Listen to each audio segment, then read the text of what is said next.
Welcome to New Vegas Mod Clinic Part 7. Now in this video I'm going to cover mods that add things to do, things like quests, locations, etc. And the first mod we're going to cover is A World of Pain. Now most of you will probably have heard of this, and if you haven't, don't worry. I know it sounds like a pay-per-view wrestling smackdown, but it is in fact a mod that just adds tons of new locations and things to do. All of these sort of locations are pretty reasonable. They're very much in the flavour of the game. They don't feel out of place at all. Some of these locations are absolutely incredible. Some of them are small. It's very, very varied. In total, the author says there are 102 locations, and they do vary. Like I've said, there were some small places I found, and there are some massive underground complexes, and I do mean massive, possibly bigger than anything in the vanilla game.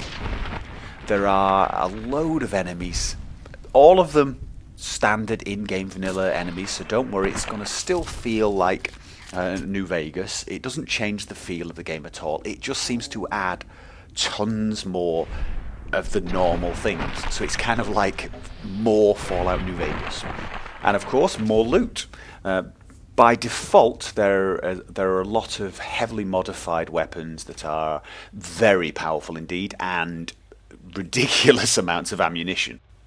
But don't worry if you prefer the scavenger type of game and you're worried that there's going to be too much loot. You can install patches that remove the overpowered weapons and reduce the loot to far more vanilla levels. The game also adds a lot of NPCs. Some of them act as quest givers, some of them act as vendors, and many of them just sort of hang around and make the place look busier. Don't worry if you don't like the amount of NPCs. So for example, in Goodsprings you might think it's a little too many, maybe it hurts your performance. There is a patch that will remove most of the sort of non-essential ones from the wasteland. Installing this mod is pretty easy actually. It's one file for the main mod, and you download that from the World of Pain site, turn it into a faux mod as usual. And once the faux mod is created, simply activate it. Now it's a single master file and it doesn't really matter where it comes, so I'm going to leave it right there. So now we go and get the patches, and the patches page on Nexus has a lot of files. There are several different mod compatibility patches, and we need 3 of these files. The first file is to reduce the loot, to make it a little bit more like the normal game. And as I also mentioned, this mod adds a lot of NPCs, and it adds them quite early on in the game to like Goodsprings. So I'm going to take a patch, the low NPC patch, and that actually reduces them. So there's only 1 or 2 and sticks to mostly the essential NPCs. And finally, the low robots patch. This reduces the number of robots in one of the areas, which can improve performance. And I make faux mod of those files. Start with a low loot, create the faux mod, and then activate it. And once I've activated, it will install 3 files. And for the load order, I put them above the weather mods, etc. It's not really that important, but as you can see, I'm going to put it, I don't know, mid to top, after Eve and WMX. Now for the next patch, the NPC patch, I'm going to extract it to a folder first. And the reason for doing this is there are actually 2 files in there, and we need to pick only one of them. There's one that reduces the NPCs in just the wasteland, and the other one that reduces it for all areas. And that's the one I want. So obviously this time I have to create the faux mod from a folder, the folder I've just extracted. And the reason I do this is I only want the essential NPCs for performance and because I like the Wasteland a teeny bit less active with NPCs. But it's up to you which you pick. Then I activate that. Now again, for load order, I'm going to move that file to the other World of Pain patches. And for the last patch, the robot one, again, I'm going to extract it to a folder because it has two versions, a low robots and a very low robots. Pick the one you want. I'm going to keep the low robots one, so it reduces them a little, but not as much as the other. Then I turn that folder into a faux mod and activate that. Again, move the file to the other AWOP patches. And that's it, A World of Pain is installed. Now the next mod I'm going to cover is New Vegas Bounties. Now this is a quest mod. It's probably the most famous quest mod in this game and is absolutely brilliant. Now it starts the second you load a game after you've installed the mod, and you get a little notice telling you of this bounty firm that are offering money to track down and kill bad guys. Now it's a really simple plot.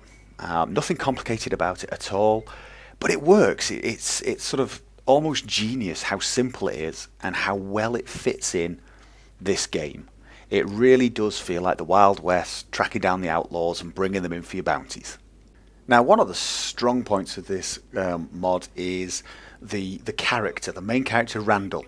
He's got some great lines, some really good dialogue, and you really sort of build a connection with him, which is pretty unusual in a player-made quest mod. Your first target is Tom Quigley, a former NCR Ranger who's rumored to be the best marksman in the Mojave. Apparently he contracted syphilis and steadily lost his fucking mind. And as you progress and do more targets, you find out a lot more about this character, a lot more about his history, and it starts affecting the story that you're actually playing. Now the missions themselves, pretty simple. You track down the bounty and you take him out. Sometimes you talk to them first, other times you just shoot them. Now be warned, these are tough opponents, so if you take them on in a straight up fight, you need to be fairly high level. But they do have pretty good rewards. There's a good money bounty and they usually have some equipment on them, a nice weapon very often, and those weapons are very, very cool. The one problem with them is they don't seem to work with the Cowboy perk by default, which is a shame because most of them are revolvers and lever action rifles, but there is a mod that will fix that for us. Now installation is very easy indeed. Go along to the New Vegas Bounties Nexus page, download the single file, and once this is downloaded, it's a fairly standard procedure. Open up Fallout Mod Manager, open up the Package Manager, and create a faux mod from the archive you just downloaded.